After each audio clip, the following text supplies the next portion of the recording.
Class 12 third semester pol science chapter 1 unit 1 দ্বিতীয় বিশ্বযুদ্ধোত্তর পর্বে আন্তর্জাতিক সম্পর্ক পার্ট 2 ক্লাস।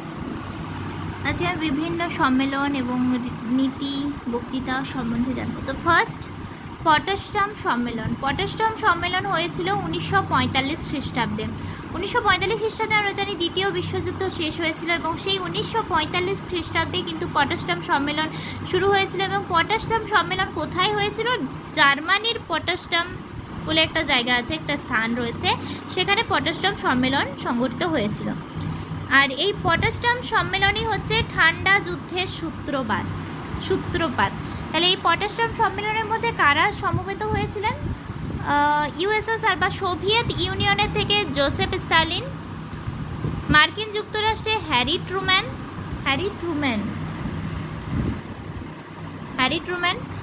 আর ইংল্যান্ডের থেকে উইনস্টন চার্চিল। আর এর উদ্দেশ্য কী ছিল? দ্বিতীয় বিশ্বযুদ্ধে যেহেতু আমরা দেখেছিলাম যে অক্ষ শক্তি হেরে গিয়েছে এবং মিত্র শক্তি যেটা ছিল তারা কিন্তু জিতে। মিত্র শক্তির মধ্যে ছিল USA, UK, USSR and France.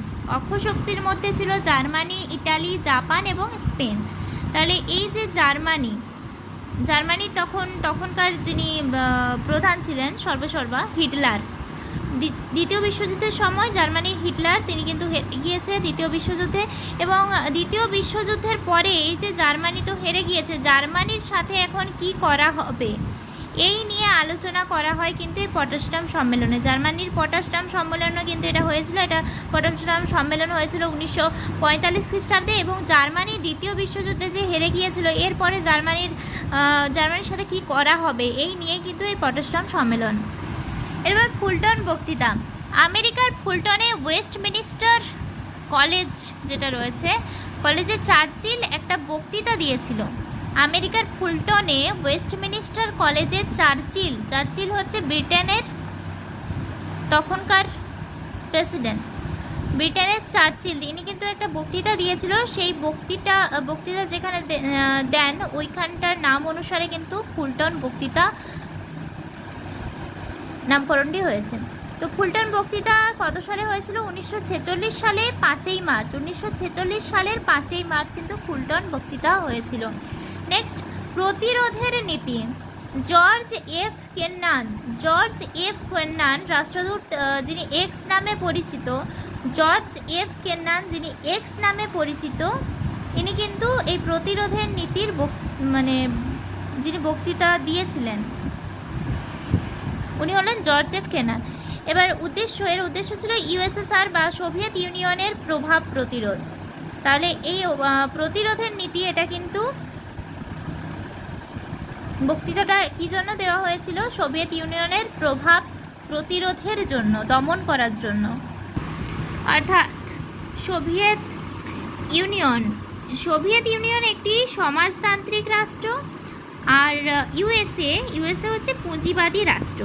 তাহলে ইউএসএসআর বা সোভিয়েত ইউনিয়ন এ চাইছে যে পুরো পুরো বিশ্বে যাতে সমাজতান্ত্রিকেই শাসন ব্যবস্থা গড়ে উঠুক। আবার ওদিকে ইউএসএ চাইছে পুরো বিশ্বে আমার মতো অর্থাৎ পুঁজিবাদী রাষ্ট্র গড়ে উঠুক। তো ইউএসএর তরফ থেকে এই প্রতিরোধের নীতি জর্জ এফ কেন্নান যিনি এক্স নামে পরিচিত, ইনি কিন্তু ইউএসএসআর এর প্রভাব প্রতিরোধ বা দমন করার জন্য কিন্তু এই প্রতিরোধের নীতি ঘোষণা করেন। নেক্সট ট্রুম্যান নীতি। ট্রুম্যান কে ছিল? হ্যারি ট্রুম্যান, ইউএসএর প্রেসিডেন্ট। ইউএসএর রাষ্ট্রপতি, ইউএসএ বা মার্কিন যুক্তরাষ্ট্রের রাষ্ট্রপতি 1947 সালে। তাহলে প্রথমে পটাশডাম সম্মেলন দেখলাম 1945, তারপর 1946, এবার 1947। তো 1947 সালে 12ই মার্চ হ্যারি ট্রুম্যান ইউএসএসআর এর প্রভাব প্রতিরোধ করার জন্য, অর্থাৎ সোভিয়েত ইউনিয়নের রাষ্ট্রপতি হ্যারি ট্রুম্যান, ইনি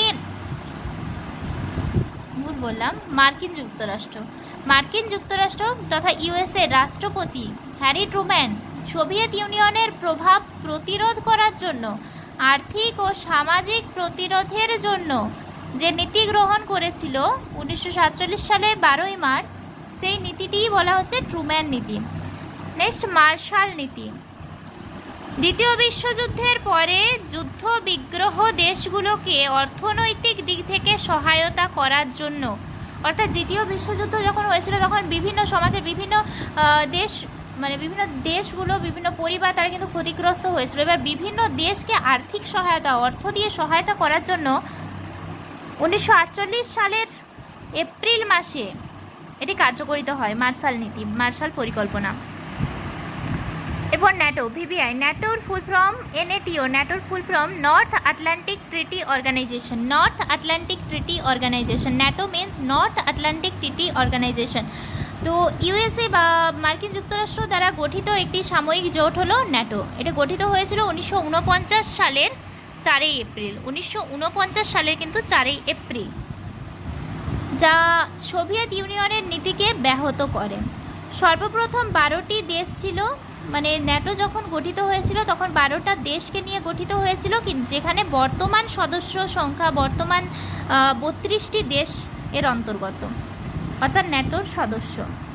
আর ন্যাটোর সদর দপ্তর অবস্থিত ব্রাজিলে। সর্বশেষ সদস্য, ন্যাটোর সর্বশেষ সদস্য হচ্ছে সুইডেন, যে 2024 সালে কিন্তু যোগ দিয়েছে। আর ন্যাটো এখানে কিন্তু টোটাল 14টা ধারা রয়েছে। আগে যতগুলো দেখলাম, অর্থাৎ প্রথমে পটাশটাম সম্মেলন, তারপরে ফুলটন বক্তৃতা, প্রতিরোধের নীতি, ট্রুম্যান নীতি, মার্শাল নীতি, ন্যাটো, এগুলো সবগুলো কিন্তু ইউএসএর দ্বারা গঠিত হয়েছে।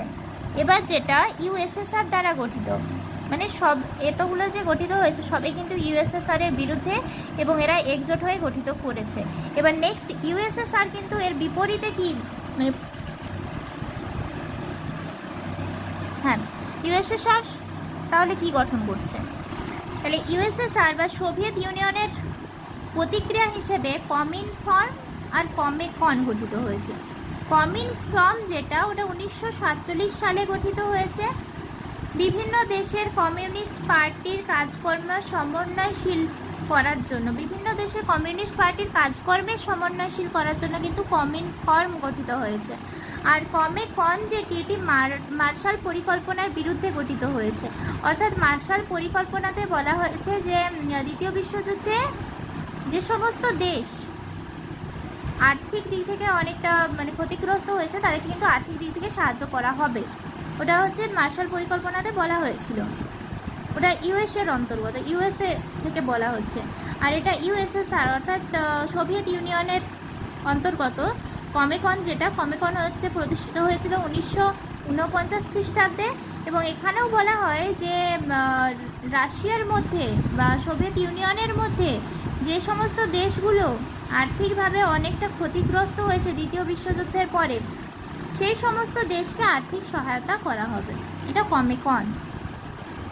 এবার আসছে মলটোভ পরিকল্পনা। মলটোভ পরিকল্পনা হচ্ছে ইউএসএসআর বা সোভিয়েত ইউনিয়নের বিদেশ মন্ত্রী মলটোভ, ইনি যে পরিকল্পনা গ্রহণ করেছিল তা মলটোভ পরিকল্পনা নামে পরিচিত।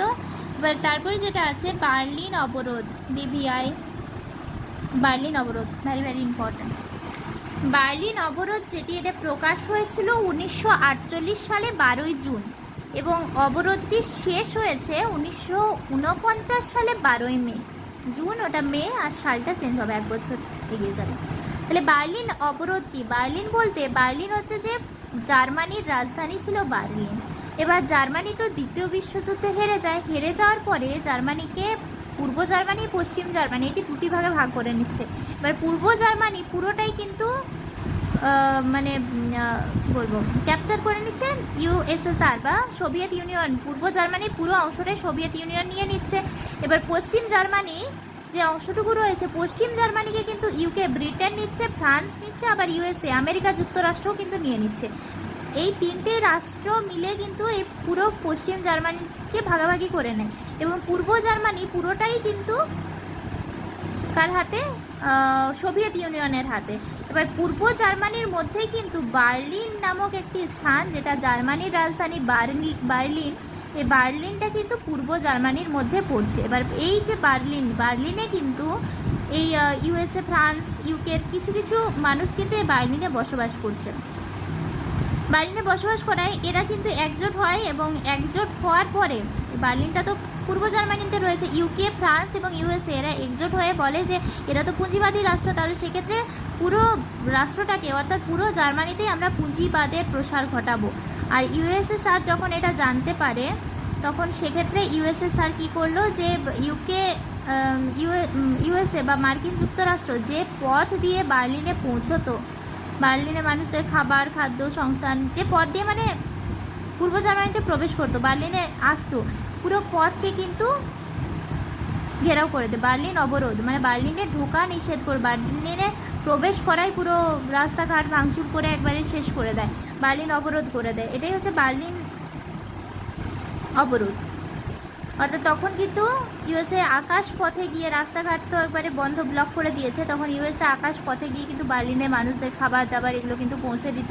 তারপরে ইউএসএ স্যার ভাবলো যে না, এরকম করে তো কোনো রকম কোনো উপায় হচ্ছে না, বেকার এই সমস্ত নীতি নিয়ে তো কোনো লাভই নেই।